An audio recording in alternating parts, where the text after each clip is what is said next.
சில பேர் ஃபங்க்ஷனை பார்க்குறாங்களோ இல்லையோ, என்னோடய ஃபேன்ஸ் எங்கேருந்து வர்றாங்க, எங்கே வர்றாங்க, எத்தனை பேர் வர்றாங்க, இதைத்தான் நிறையா சேனல் நிறையா நோட் பண்ணுறாங்க.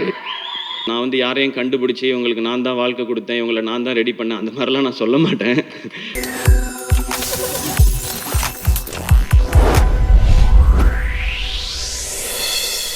எல்லாருக்கும் வணக்கம்.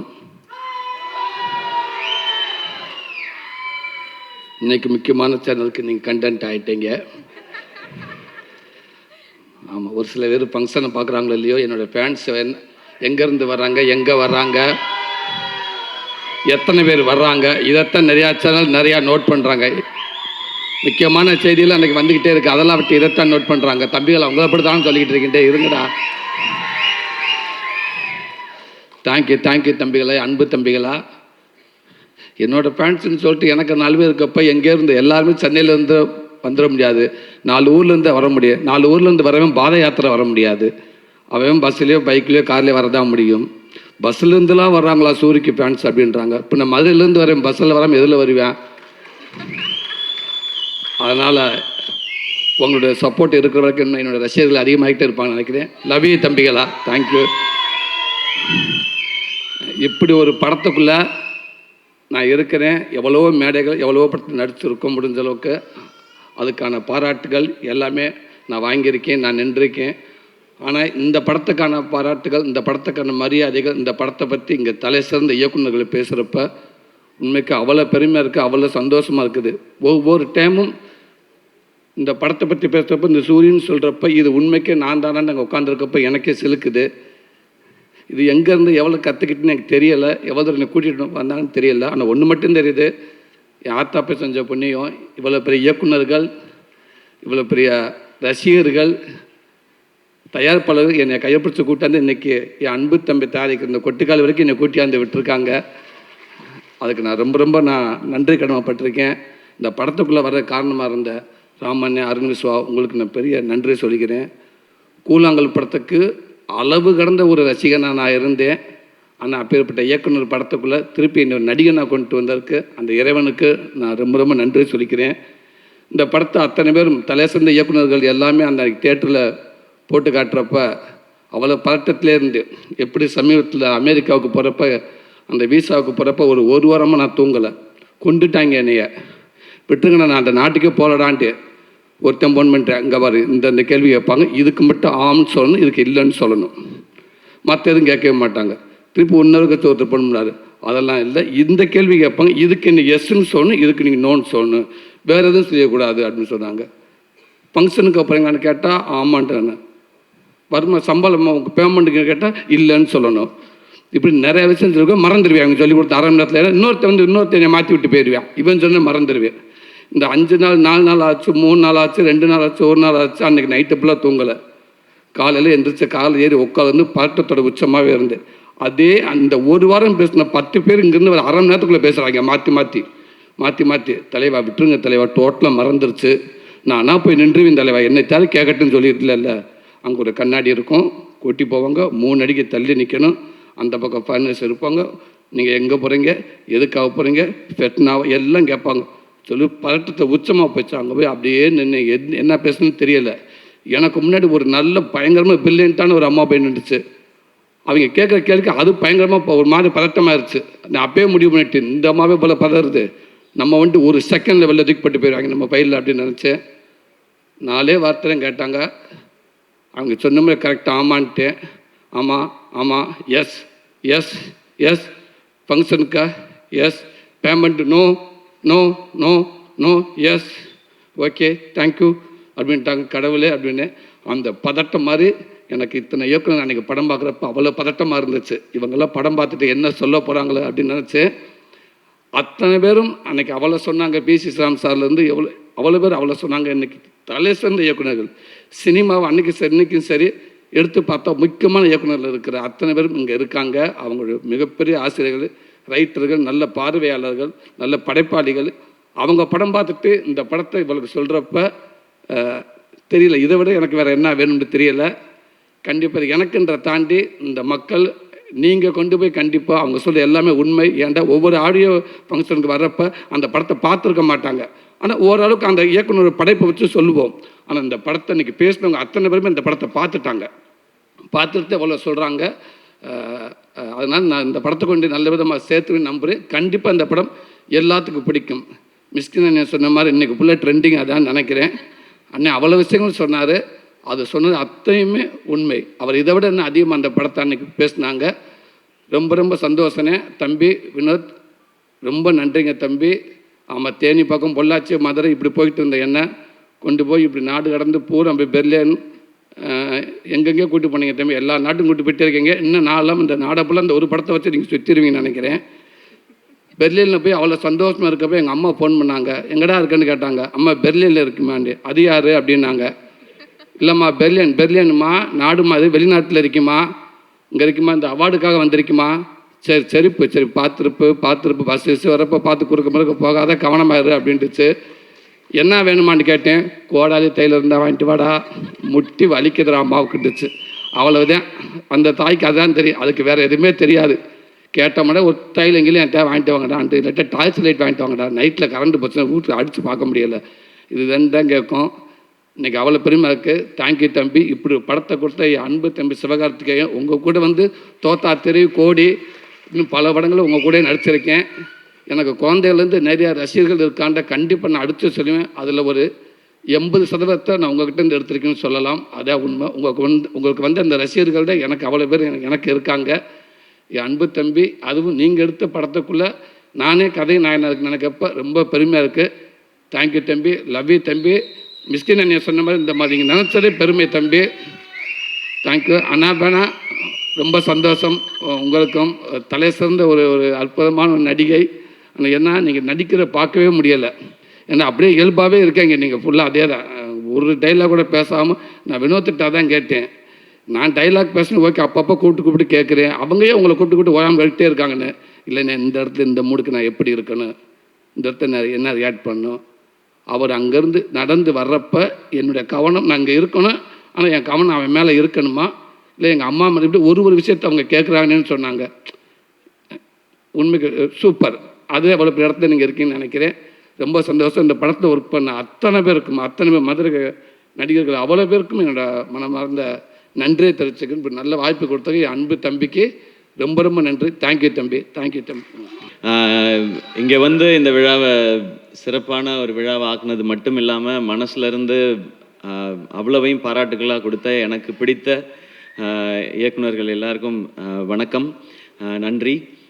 கொட்டுக்காளியோட டீம் எல்லாருக்கும் வணக்கம். இங்கே வந்திருக்கிற பத்திரிகையாளர்கள், தொலைக்காட்சி நண்பர்கள், இணையதள நண்பர்கள், ஃபோட்டோகிராஃபர்ஸ், கேமராமேன் எல்லாருக்கும் நன்றி, வணக்கம். இது முதல்ல நான் கூழாங்கல் படம் பார்த்தேன். எனக்கு அருண் விஸ்வா கூப்பிட்டு போய் நம்மளோட ஃப்ரெண்டு ஒருத்தர் நீங்கள் இந்த படம் பாருங்கள் அப்படின்னு சொன்னார். நான் அந்த படம் பார்த்தேன். உண்மையிலே எனக்கு அதை புரிஞ்சுக்கிறதுக்கு ரொம்ப ரொம்ப சிரமமாக இருந்தது. எனக்கு நான் ஏற்கனவே சொன்னதான், நான் நிறைய உலக சினிமாக்கள்லாம் பார்த்ததில்லை. எனக்கு தெரிஞ்சதெல்லாம் தமிழ் சினிமாவில் என்னென்ன படங்கள்லாம் வந்திருக்கோ அதெல்லாம் பார்த்துருக்கேன். இங்கே இருக்கிறது மட்டும்தான். இதில் வித்தியாசமாக வந்த படங்கள் எல்லாம் தான் எனக்கு ஓரளவுக்கு இருக்கிற புரிதல். அந்த படத்தை புரிஞ்சுக்கிறதுக்கு ரொம்ப சிரமமாச்சு. அப்புறம் பேசி தெரிஞ்சுக்கிட்டேன். அப்புறம் அவர் ஒரு அவார்டு வாங்கினார் அப்படின்னு சொன்னாங்க, ராட்டர்டாம் ஃபெஸ்டிவல். நமக்கு அதிகமாக வெளியே தெரிஞ்ச festivals Cannes film festival, Oscar மட்டும்தான் நமக்கு தெரியும். இது ராட்டர்டாம் ஃபிலிம் ஃபெஸ்டிவல்னு சொன்னாங்க. அதில் அவர் அவார்டு வாங்கியிருக்காரு அப்படின்னாங்க. ஓ அப்படியா, ஓகே அப்படின்னு சொன்னேன். நமக்கு தெரில. அப்போ தான் அருண் சொன்னார், இது ஃபஸ்ட் ஃபிலிம், டெபியூ ஃபிலிம் பண்ணுறவங்களுக்கு கொடுக்குற அவார்டு, உலகம் ஃபுல்லாக இருந்து செலக்ட் பண்ணுவாங்க. இந்த அவார்டை ஏற்கனவே வாங்கினவர் கிறிஸ்டோஃபர் நோலன் அப்படின்னு சொன்னார். நான் அப்படியே பார்த்தேன் அவரை, வினோத்தை பார்த்துட்டு, எந்த ஊர் பிரதர் உங்களுக்கு அப்படின்னேன். அண்ணே இங்கே தானே, மதுரை தானே அப்படின்னாரு. எனக்கு ஒரு மாதிரி அப்படியே கூஸ் பம்ஸ் ஆயிடுச்சு. மதுரையிலேருந்து போய் ஒரு இன்டர்நேஷ்னல் ஃபிலிம் எடுத்து கிறிஸ்டோஃபர் நோலன் வாங்கின அவார்டை ஒருத்தன் நம்ம ஊரில் வாங்கியிருக்கான், ஏன் இது வெளியே தெரியவே இல்லை அப்படின்னு நான் அருண்கிட்ட கேட்டேன். இல்லை தெரியலங்க, அந்த படம் எப்போ தான் ரிலீஸு, அதை ரிலீஸ் பண்ணி இது ஒரு மொமெண்ட் ஆக்கலாமேன்னும் போது அது என்ன காரணங்கள் எனக்கு தெரியல, அதுக்குள்ளே நான் போக விரும்பல, அது கரெக்டாக நடக்கலைன்னும் போது அப்போ நான் அருண்கிட்ட சொன்னேன், அவரோட அடுத்த படம் நான் ப்ரொடியூஸ் பண்ணுறேன், அவர் என்ன கதை வச்சுருக்காருலாம் தெரியல, என்னவாக இருந்தாலும் நான் பண்ணுறேன், கதைக்காக நான் பண்ணுறதுன்றதை தாண்டி இப்படி ஒருத்தனை செலிப்ரேட் பண்ணுறதுக்காக நான் இந்த படம் பண்ணுறேன்னு. இந்த படம் ஆரம்பிக்கப்பட்டதுக்கான ஒரே காரணம் வினோத் ராஜ் அப்படிங்கிற ஒருத்தரை செலிப்ரேட் பண்ணுறதுக்காக மட்டும்தான். அதுக்காக தான். இது என்ன பட்ஜெட் எதுவுமே தெரியாது. அவர் கதை சொன்னார், ஐடியா சொன்னார். எனக்கு ஃபுல் கதையெல்லாம் சொல்லாதீங்க, சொன்னீங்கன்னா அது இப்படி இருக்கலாம் அப்படி இருக்கலான்ற டிஸ்கஷன் வரும். நோ, உங்களுக்கு என்ன எடுக்கணும்னு தோணுதோ அதை எடுங்க, பட்ஜெட்டை ஒர்க் அவுட் பண்ணி கொடுங்க, இதை நம்ம பண்ணுறோம், அவ்வளோதான். ஏன்னா இங்கேருந்து பயங்கரமான படம் வரணும், நம்ம ஊர்லேருந்து ஏன் வர்றதில்லை, நம்ம ஊர்லேருந்து ஏன் வர்றதில்லை, நம்ம அடிக்கடி கேட்டுகிட்டே இருக்கோம். அதை நிறைய இயக்குனர்கள் பண்ணிகிட்டே இருக்காங்க. அதையும் தாண்டி ஒரு ஸ்டெப் வைக்கணும்னா இந்த மாதிரி ஒரு விஷனோட வரும்பொழுது அவங்கள எந்த கேள்வியும் கேட்காம அந்த விஷனோடே அவங்கள விட்டுறது தான் சரியாக இருக்கும்னு எனக்கு தோணுச்சு. ஸோ இது வினோத் ராஜை செலிப்ரேட் பண்ணுறதுக்காக நான் எடுத்த படம் இது. இப்போ அந்த செலிப்ரேஷன் ஆரம்பிச்சிருச்சுன்னு நினைக்கிறேன். இந்த படம் பார்த்து இங்கே மிஷ்கின் சார் பேசினது, பாலாஜி சக்திவேல் சார் பேசினது, லிங்குசாமி சார் பேசினது, வெற்றி சார் பேசினது, இன்னும் நிறைய இயக்குனர்கள் பேசினது எல்லாம் பார்க்கும்பொழுது ஓகே, நம்ம எல்லாரும் சேர்ந்து செலிப்ரேட் பண்ண ஆரம்பிச்சிட்டோம் அப்படிங்கிறது தான் எனக்கு அந்த சந்தோஷம் இருக்குது. வினோத், இது வந்து ஒரு ஸ்டார்ட் தான். இந்த படத்தில் நான் என்ன இன்வெஸ்ட் பண்ணியிருக்கேனோ இது போக இந்த படம் வெற்றி அடைஞ்சு எனக்கு லாபம் வந்தால் அதில் ஃபஸ்ட்டு இருக்கிறத எடுத்து நான் உங்களுக்கு அடுத்த படம் அட்வான்ஸாக கொடுப்பேன். நீங்கள் அடுத்து என்ன படம் எடுக்கணும்னு நினைக்கிறீங்களோ அதை எடுங்க. அது போக இன்னும் கொஞ்சம் லாபம் கிடைச்சதுன்னா வினோத் ராஜ் மாதிரி இன்னும் எங்கேயாவது இயக்குனர்கள் இருக்காங்களான்னு தேடி கண்டுபிடிச்சி கொடுக்கறதுக்கு அருண் விஸ்வா இருக்கிறாரு. அவர் அந்த மாதிரி கண்டுபிடிச்சி கொடுத்தாருன்னா அவங்களுக்கு இன்னும் 2 பேருக்கு நான் அட்வான்ஸ் கொடுப்பேன். ஏன்னா சம்பாதிக்கணும் அப்படின்ற மாதிரி படம் எடுக்கணும். முக்கியம், சினிமாவில் முக்கியமானது வந்து ஒரு பணம் போட்டால் அதுலேருந்து நம்ம சம்பாதிக்கணும். பட் நான் சம்பாதிக்கிறதுக்கு நீங்கள் வந்து எனக்கு நடிகன்ற அங்கீகாரம் கொடுத்து என்னை அதுலேயுமே ஸ்டார் ஆக்கி என் படத்துடைய வியாபாரத்தையும் நீங்கள் பெருசாக்கி வச்சுருக்கீங்க. நான் போய் சின்சியராக வேலை பார்த்தா நிச்சயமாக காசு வரும். அப்போ அதுலேருந்து சினிமாக்கும் பயன்படுற மாதிரி ஏதாவது ஒன்று செய்யணும் அப்படிங்கிறது தான். அன்றைக்கி புஷ்கர் காயத்ரி அவங்க படம் பார்த்துட்டு என்கிட்ட வந்து கை கொடுத்துட்டு ஒன்று தான் சொன்னாங்க, this is your service to சினிமான்னு சொன்னாங்க. அப்படி இந்த படம் நடந்துருச்சுன்னா நமக்கு இந்த வாழ்க்கையை கொடுத்த இந்த சினிமாவுக்கு என்னால் முடிஞ்ச ஒரு சின்ன ரிட்டர்னாக நான் இதை பார்க்குறேன். தேங்க்யூ. இந்த மாதிரி படங்கள் எடுக்கிறதுக்கான தைரியத்தை கொடுத்தது மக்கள், நீங்கள் எல்லாரும் தான். நீங்கள் என்னை நடிகன் ஆக்குனது, அதன் மூலமாக எனக்கு கிடைக்கிறது மூலமாக வச்சு நான் இதை பண்ணுறேன். அண்ட் நான் சினிமாவுக்கு வந்தது வந்து நிறைய கமர்ஷியல் சினிமாஸ் பார்த்து. நான் நடிக்கிற படங்கள் எப்போவுமே அப்படி தான் இருக்கும், அது வசூல் இருக்கணும்னு நினைப்பேன். ஏன்னா இப்போ வந்து என்னுடைய படங்களில் வந்து இன்வெஸ்ட்மெண்ட் பெருசாகிடுச்சு. அப்போ அது ரிட்டன் ப்ரொடியூசர் எடுக்கணும், வெகுஜன மக்களுக்கு போய் சேரணும், எல்லாருக்கும் பிடிக்கணுன்றது தான் நான் நடிக்கிற படங்கள். அது கமர்ஷியலாக சக்ஸஸ் ஆகும்போது நான் மனசுக்குள்ளே நினச்சிக்கிறது, இதுக்கு முன்னாடி நான் பார்த்த ஹீரோஸ், எனக்கு பிடிச்ச ஹீரோஸ், அவங்களுடைய படங்கள் அதெல்லாம் பார்த்து தான் நம்ம நடிக்க வந்தோம், அவங்களுக்கான ட்ரிபியூட். ஆனால் இந்த கொட்டுக்காளி வந்து இந்த படம் எடுத்தது இன்னைக்கு இருக்குது. நான் முக்கியமாக காலேஜ் டைமில் தான் நான் அதிகமான சினிமா பார்த்தேன். ஸ்கூல் டைமில் அப்போ வீட்டில் அவ்வளோ பெர்மிஷன் கிடைக்காது, அவங்க கூட்டிகிட்டு போகிற சினிமா மட்டும்தான். காலேஜ் டைமில் நான் பார்த்த காலகட்டத்தில் தான் நான் வந்து பார்த்தது வந்து Balaji Sakthivel sir, Lingusamy sir, Gautham Menon sir, A R Murugadoss sir, Hari sir, Dharani sir, இவங்க படங்கள் எல்லாம் தான் நான் பார்த்தேன். ஸோ நான் இந்த மாதிரி படங்கள் எடுத்து இது வந்து சக்ஸஸ் ஆகிறது, இது வரைக்கும் தமிழ் சினிமாவை ஒவ்வொரு முறையும் அடுத்தடுத்த கட்டத்துக்கு கொண்டு போன இயக்குனர்களுக்கு ஒரு ரசிகனாக நான் கொடுக்குற ஒரு மரியாதையும் ட்ரிபியூட்டும் தான். பாரதி ராஜா சார், பாலச்சந்தர் சாரில் ஆரம்பித்து இன்னைக்கு எல்லா வகையிலையுமே நம்ம சினிமாவே நெக்ஸ்ட் லெவலுக்கு கொண்டு போயிட்டுருக்கிற வெற்றி சாராக இருக்கட்டும், எல்லாருக்குமே நான் ஒரு சினிமா ரசிகனாக இருந்து சினிமாவுக்குள்ளே வந்ததுக்கு என்னுடைய ஒரு ட்ரிபியூட்டாக நான் இந்த கொட்டுக்காளி படத்தை நான் பார்க்குறேன். தேங்க்யூ. நீங்கள் எல்லோரும் இன்ஸ்பயர் பண்ணியிருக்கீங்க அடுத்தடுத்த ஜென்ரேஷன்ஸை. ஸோ நாங்கள் அடுத்த ஜென்ரேஷன் எல்லோரும் சேர்ந்து இதை முயற்சி பண்ணியிருக்கிறோம். வினோத் எனக்கு ரொம்ப பிடிச்சது வந்து இந்த படத்தில் வந்து மியூசிக் டைரக்டர் கிடையாதுன்னு சொன்னார். எனக்கு ஒரு செகண்ட் எப்படி அது அப்படின்னு யோசிச்சேன் நான். இல்லை, அவர் என்ன சொன்னார்னா, மியூசிக் எதுவுமே இல்லாமல் இதுதான் இந்த கதை, இந்த கேரக்டர்ஸ் இதுதான் பயணிக்குதுன்னு எனக்கு சொல்லணும். ஆடியன்ஸ் அவங்களோட ட்ராவல் பண்ணி அவங்க என்ன உணர்கிறாங்களோ அதை, கேரக்டர்ஸ் என்ன உணர்கிறாங்களோ அதை ஆடியன்ஸ் உணரணுன்றது தான் என்னுடைய முயற்சினை, அதை தான் பண்ண போகிறேன்னு சொன்னார். ஸோ இந்த படம் அப்படி தான் இருக்கும். அந்த ஒரு மைண்ட் செட்டோட மட்டும் வாங்க, இது நிச்சயமாக ஒரு புது அனுபவத்தை உங்களுக்கு கொடுக்கும் அப்படின்ற நம்பிக்கை எங்களுக்கு இருக்குது. இந்த மாதிரி படம் இனி ஃப்யூச்சரில் நிறையா வரும்ன்ற நம்பிக்கையும் இருக்குது. இன்றைக்கி தமிழ் சினிமா, நம்மளுடைய மீடியாவும் சரி, ரசிகர்களும் சரி, புது அட்டெம்ப்ட் இல்லை ரொம்ப சின்சியராகவோ இல்லை ரொம்ப ஜெனுவினாவோ ஏதோ ஒன்று இருந்தால் அதை நீங்கள் எப்போவுமே சப்போர்ட் பண்ணியிருக்கீங்க. இந்த படம் தேட்டரில் ஓடி உங்களுக்கெல்லாம் பிடிச்சி என்ன வசூல் பண்ணாலும் சந்தோஷம்தான். ஏன் அப்படின்னா இந்த படம் பார்க்குறதுக்கு எத்தனை பேர் தேட்டருக்குள்ளே வராங்களோ அவங்களுக்கு ஒரு புது அனுபவத்தை இந்த டீம் வந்து நாங்கள் கொடுக்கணும்னு நினைக்கிறோம். இனி இந்த மாதிரியான படங்கள் பார்க்குறவங்களுக்கு இது ஒரு ஃபஸ்ட்டு ஸ்டெப்பாக இருக்கும் அப்படிங்கிறது எங்களுடைய நம்பிக்கை. நான் பெரிய சினிமாவே மாற்ற போகிற ஆட்கள்லாம் கிடையாது. ஆனால் சினிமாவே மாற்ற போகிறதுக்கான அந்த ஆள் வந்து வினோத்ராஜ்ன்னு நான் நம்புகிறேன். அவரால் அது முடியும்னு நம்புகிறேன். அதுக்கு நாங்கள்லாம் இப்படி சும்மா சப்போர்ட்டாக இருப்போம். அண்ட் அனபென், உங்களோட ஹெலன் பார்த்துருக்கேன், கப்பெல்லா இதெல்லாம் பார்த்துருக்கோம். உங்களோட பெர்ஃபார்மன்ஸ் எப்படின்றது தெரியும். இதில் அதை தாண்டி வேற ஒரு பெர்ஃபார்மன்ஸ் நீங்கள் கொடுக்க வேண்டி இருந்தது. அதை ரொம்ப எக்ஸ்ட்ராடினரியாக கொடுத்துருக்காங்க. அவங்க பேர் சொல்லும்போது எனக்கு எக்ஸைட்டிங்காக இருந்தது. இந்த மாதிரி கதைக்கு இவங்கள மாதிரி ஒருத்தர் தான் கரெக்டுன்னு. Thank you for your support and amazing performance. இந்த படத்தில் நடித்த எல்லாருமே அவ்வளோ சூப்பராக பண்ணியிருந்தாங்க. நான் எல்லாரையும் அந்த ப்ரிவ்யூ ஷோவில் பார்க்கும்போது அவங்க எல்லாத்தையும் தனித்தனியாக பேசினேன். அவங்கள பார்க்கும்போது நமக்கு ஏற்கனவே ரொம்ப பழக்கப்பட்டவங்களா தெரிஞ்சாங்க. அவங்களோட ஏற்கனவே நான் பழகியிருக்கேனே அப்படின்ற மாதிரி இந்த படம் பார்க்கும்போது. அண்ட் சினிமாட்டோகிராஃபர் பிரதர், இது ரொம்ப டஃப் டு ஷூட். ஏன்னா அவங்க எப்படி பண்ணாங்கன்னா 1 மாதம் ஃபுல்லாக ரிஹர்சல் பண்ணாங்க. அதுக்கப்புறம் தான் படம் ஷூட்டிங் பண்ணாங்க. ஸோ எங்கே ஷூட்டிங் நடக்குதோ அங்கேயே ரிஹர்சலும் பண்ணி அப்படி தான் ஷூட் பண்ணாங்க.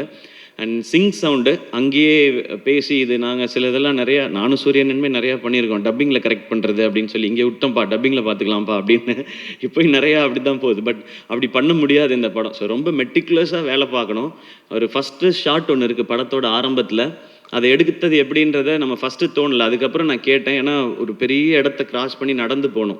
அப்போ அவங்க சொல்லுவாங்க, ஒரு வீட்டில் யாராவது பாட்டு போட்டு விட்ருவாங்க, இல்லை யாராவது கதவை திறந்து வந்து வெளியே நின்று பழு விளக்கிட்டு இருப்பாங்க அப்படின்னு. சார் உள்ளே போங்க சார், உள்ளே போங்க சார், அந்த டைமுக்குள்ளே ஷூட் பண்ணணும்னு சொல்லி ஒரு வில்லேஜையே ஒட்டுமொத்தமாக கண்ட்ரோல் எடுத்து வினோத் வந்து அந்த மாதிரி ஷூட் பண்ணியிருக்காங்க. ஸோ சவுண்ட் டிசைனர்ஸ் எல்லாருக்கும், அழகிய கூத்தன், ராகவ் பிரதர், சுரேன், அவங்க தான் இந்த மியூசிக் டைரக்டர் இல்லை அப்படின்றத தாண்டி. ஆனால் இந்த படத்துக்கு தேவையான மொத்தத்தையும் அந்த லைஃப்பை வந்து க்ரியேட் பண்ண வேண்டியது அவங்க கையில் தான் இருந்துச்சு. அவங்களுக்கும் என்னுடைய தேங்க்ஸ் அண்ட் வாழ்த்துக்கள். அண்ட் கணேஷ் சிவா எடிட்டர், அவர் என் ஃப்ரெண்ட் நவநீதனோட தம்பி அவர். ஸோ இன்னும் கொஞ்சம் பர்சனல் தான் அவரோட ஒர்க் சூப்பராக. ட்ரெய்லர் ரொம்ப ரொம்ப நல்லா இருந்தது. அகெயின் மியூசிக்கே இல்லாமல், நிறையா டைலாக்ஸும் இல்லாமல் ஒரு ட்ரெய்லரை கட் பண்ணணும் அப்படின்னும் போது அதுவும் இன்னும் சேலஞ்ச். படம் பண்ணுறதை விட சேலஞ்ச். ஏன்னா படத்தையாவது செட் பண்ணலாம், மூட இப்படி ஆரம்பிக்கும் ட்ரெய்லர் அப்படி பண்ண முடியாது, டைம் எடுத்துக்க முடியாது. அதுக்குள்ளே ஒரு ஃபென்டாஸ்டிக் ட்ரெய்லர் கொடுத்துருக்காங்க. அண்ட் அசிஸ்டன்ட் டைரக்டர்ஸ் எல்லாருக்கும் என்னுடைய வாழ்த்துக்கள். ஃபைனலாக சூரியனை வந்து ஒரு காமெடியன் டு ஹீரோ அப்படின்றதெல்லாம் தாண்டி எப்போவுமே அவர் எனக்கு தெரிஞ்ச வகையில் அவர் ஒரு சூப்பர்வான ஆக்டர். அவரால் ஏன் இந்த மாதிரி கதைகளை வந்து ரொம்ப சிறப்பாக பண்ண முடியுதுன்னா அவருடைய லைஃப் எக்ஸ்பீரியன்ஸ் அந்த மாதிரி. அவர் வந்து மேபி என்ன மாதிரிலாம் காலேஜில் போய் டயத்தை வேஸ்ட் பண்ணாமல் வாழ்க்கைக்கு எது தேவையோ அதை வாழ்க்கைக்குள்ளேருந்தே எடுத்துக்கிட்டு வந்துட்டாருன்னு நினைக்கிறேன். அவருக்கு அவ்வளோ லைஃப் இருக்குது. அவரை நீங்கள் பார்க்கும்போது ரொம்ப காமெடியான ஒருத்தராக தான் எல்லாருக்குமே தெரியும், ரொம்ப இன்னசென்ட்டுன்னு தான் தெரியும். பார்க்க தான் மாணிக்கம், ஆனால் அவர் அப்படி கிடையாது. ஊரில் ஒரு பயங்கரமான ஒரு ஆள். அவருடைய கதைகள் கேட்டால் அதுக்குள்ளே எல்லாமே இருக்குது. அவர் வாழ்ந்த வாழ்க்கைக்குள்ளே அவ்வளோ இருக்குது. அது மனசுக்குள்ளேருந்து அவர் வெளிப்படுத்தும் போது இந்த மாதிரியான பெர்ஃபார்மன்ஸ் வருதுன்னு நான் நம்புகிறேன். விடுதலை அவருக்கு ஒரு பெரிய டைமென்ஷன். அதை வந்து வெற்றி சார் வந்து கொடுத்தாங்க. அப்போ அந்த விடுதலை நடந்துட்டு இருக்கும்போதே இந்த கொட்டுக்காளி அந்த படம் பண்ணாங்க. நான் கொட்டுக்காளி ரஷஸ் பார்த்துட்டு சொன்னேன், அண்ணா விடுதலை படத்தில் வெற்றி சார் வந்து உங்களை பயங்கரமாக ஒர்க் வாங்கியிருப்பாங்கன்னு. அவங்க வந்து யாரனாலுமே பயங்கரமாக நடிக்க வச்சுருவாங்க. பட் எனக்கு என்னமோ தோணுது, கொட்டுக்காளி படம் அதை விட 1 மார்க் எக்ஸ்ட்ரா வாங்கிடும்னு நினைக்கிறேண்ணே உங்களோட ஆக்டரா அப்படின்னு சொல்லி. எனக்கு அதுதான் ஃபஸ்ட்டு ரஷஸ். அப்போ நான் விடுதலை பார்க்கல. நான் விடுதலை பார்க்காமலே எனக்கு தோணுனது அதுதான். ஏன் அப்படின்னா மேபி அது இன்னும் நெருக்கமாக அவரை நமக்கு காட்டினதுனால. அண்ட் இதில் ஒரு சின்ன ஒரு ஷேடு இருக்குது. அது இது வரைக்கும் நம்ம சூரியன்கிட்ட பார்க்காத ஷேடு. அதனால எனக்கு அது தோண்டிகிட்டே இருந்துச்சு. அண்ட் கருடன், அது வந்து கருடன் இந்த பிளானில் இருக்குன்னே எனக்கு தெரியாது. வந்து ஒரு பெரிய கமர்ஷியல் சக்ஸஸ் கொடுத்தேன். இந்த வருஷம் சக்ஸஸ்ஃபுல்லாக ஓடின படங்களில் முக்கியமான இடத்துல கருடன் இருக்குது. ஒரு 3-4 ஃபிலிம்ஸ் தான் இருக்குதுன்னு நினைக்கிறேன், ஒரு ப்ராப்பர் பிளாக் பஸ்டர் ஃபிலிம்னு. அதில் கருடன் இருக்குது. ஸோ கமர்ஷியல் சக்ஸஸும் கொடுத்துட்டாரு. நான் கம்பேர் பண்ணுறேன்னு நினைக்க வேணாம். எனக்கு வந்து நான் காலேஜ் படிக்கும்போது ஞாபகம் இருக்குது, விக்ரம் சாருக்கு வந்து தூள், சாமி, பிதாமகன் ஒரே வருஷத்தில் வந்துச்சு. சார் விக்ரம் சார், நான் கம்பேர் பண்ணி சொல்ல சார், அந்த இயர் உங்களுக்கு எப்படி ஸ்பெஷலாக இருந்ததோ அந்த மாதிரி ஒரு ஸ்பெஷல் இயர் சூரியனனுக்கு இந்த வருஷம். விடுதலை, கருடன் அண்ட் இந்த கொட்டுக்காளி. இதில் சூரியனனுக்கு நேஷ்னல் அவார்டு கிடச்சிச்சின்னா என்னை விட அதிகமாக சந்தோஷப்படுறவங்க யாரும் இருக்க மாட்டாங்க. நான் கிடைக்கும்னு நம்புகிறேன். அப்படி இந்த படத்தில் ஏதாவது லைட்டாக முன்ன பின் ஆனாலும் வெற்றி சார் இருக்கார், அவர் வாங்கி கொடுத்துருவாருன்ற நம்பிக்கை எனக்கு இருக்குது. ஸோ அது கிடைக்கணும். அண்ட் எனக்கு இன்னும் ஆசை, இன்னும் மிஷ்கின் சாரோட படத்தில் ஒர்க் பண்ணணும் சூரியன் அடுத்து. சார் நீங்கள் வந்து சூப்பர் சார், தேங்க்யூ சார். அதே மாதிரி பாலா சக்திவேல் சாரோட படத்தில் ஒர்க் பண்ணணும். ஏன்னா அவர் உண்மையிலே ரொம்ப ரொம்ப திறமையான நடிகர். எனக்கு ஏன் அதெல்லாம் நான் ஏன் ஒர்க் பண்ணணும்னு கேட்கலன்னா, அவங்களாம் நிறைய பயங்கரமாக நடிக்க சொல்லுவாங்க. நமக்கு அவ்வளோ வராது. நமக்கு ஓரளவுக்கு அப்படியே பண்ணிவிட்டு மொத்தமாக ஒரு பேக்கேஜ் தான் நம்ம. ஆனால் சூரியன்னா என்னை விட இன்னும் நல்லா நடிக்கக்கூடியவர். ஸோ இந்த மாதிரி ஒரு எக்ஸ்ட்ராடினரியான டைரக்டர்ஸோட அவர் ஒர்க் பண்ணணும். இன்னும் நிறைய விருதுகள் வாங்கணும். இன்னும் நிறையா மக்கள்கிட்ட போய் இன்னும் பெரிய பெரிய ஹீரோவாக ரீச் ஆகிட்டே இருக்கணும். அவர் எனக்கு காமெடியன், ஹீரோ அப்படிலாம் நான் பார்த்ததே கிடையாது. என்றைக்குமே அண்ணன். என் அண்ணன் ஜெயிச்சா நான் ஜெயிச்ச மாதிரி, அவ்வளோதான். அண்ட் மீண்டும் ஒரு முறை பாலா சக்திவேல் சார், உங்களுக்கு ஒரு ஸ்பெஷல் தேங்க்ஸ். என்ன முருகதாஸ் சார் அன்னைக்கு சொன்னார், சார் நீங்கள் படம் பார்த்துட்டு போய் டியர் சார்ஸ்ன்னு போட்டு டைரக்டர்ஸ் குரூப்பில் இந்த படத்தை கண்டிப்பாக பாருங்கன்னு சொல்லி அவங்க வந்து மெசேஜ் போட்டாங்க. அண்ட் லிங்குசாமி சார் படம் பார்த்துட்டு ஒரு பைட் கொடுத்துட்டு அடுத்த நாள் காலையில் எழுந்திரிச்சு ஒரு 5 minutes வீடியோ கொடுத்துட்டு இங்கே வந்து படத்தை பற்றி பேசுகிறாங்க. Thank you sir. அண்ட் மணி சாருக்கு வந்து இவங்க வாய்ஸ் நோட் போட்டிருக்காங்க. மணிரத்னம் சாருக்கு, சாரி நான் மணி சார்ன்னு சொல்லிட்டேன்னு தப்பாக நினச்சிக்காதீங்க. மணிரத்னம் சாருக்கு வந்து வாய்ஸ் நோட் போட்டிருக்காங்க, நான் ஒரு படம் பார்த்தேன் சார்ன்னு சொல்லி, சாரும் நான் பார்க்குறேன்னு சொல்லி. ஸோ இவ்வளோ ஓன் பண்ணி பண்ணுறாங்க. வெற்றி சாரும் அந்த மாதிரி எங்கே பார்த்தாலுமே வினோத் முக்கியமான டேரக்டர், கொட்டுக்காளி படம் வரப்போகுதுன்னு சொல்கிறாங்க. அது இருக்கட்டும். ஏன்னா இயக்குனர்கள் நீங்கள் ஒற்றுமையாக இருந்து வித்தியாசமான படைப்புகளை கொடுத்தா தான் நாங்கள் ஹீரோஸோ ஸ்டார்ஸோ எல்லாமே. உங்கள்கிட்ட இருந்து கிடைக்க சந்தோஷம். Ravikumar weather, thank you. இதை நீங்கள் வந்து இன்னும் மக்கள்கிட்ட கொண்டு போய் சேர்க்குற விதமாக ஒலிம்பிக்கோட கம்பேர் பண்ணி சொன்னீங்க. தேங்க்யூ உங்களுக்கு. அண்ட் பத்திரிகையாளர்கள், நிச்சயமாக உங்களுக்கு இந்த படம் பிடிக்கும்ன்ற நம்பிக்கை இருக்குது. இந்த படம் வசூல் செய்கிறது விட ரொம்ப ரொம்ப முக்கியம் வினோத் இந்த படத்தின் மூலமாக அடுத்த கட்டத்துக்கு நகர்றது. ஏன்னா நான் பார்க்குறது வினோத் தமிழ் சினிமாவோட ஒரு ப்ரைடு. எங்கள் தமிழ் சினிமாவிலேருந்து எங்ககிட்ட ஒரு இயக்குனர் இருக்கான், அவன் வினோத் ராஜ், கொட்டுக்காளியோட வரான் அப்படின்றதான். ஆடியன்ஸ் படத்தை பாருங்கள். நிறையா கருடனை மறந்துடுங்க, விடுதலையை மறந்துடுங்க. அது ரெண்டும் வேறு மாதிரியான படம்.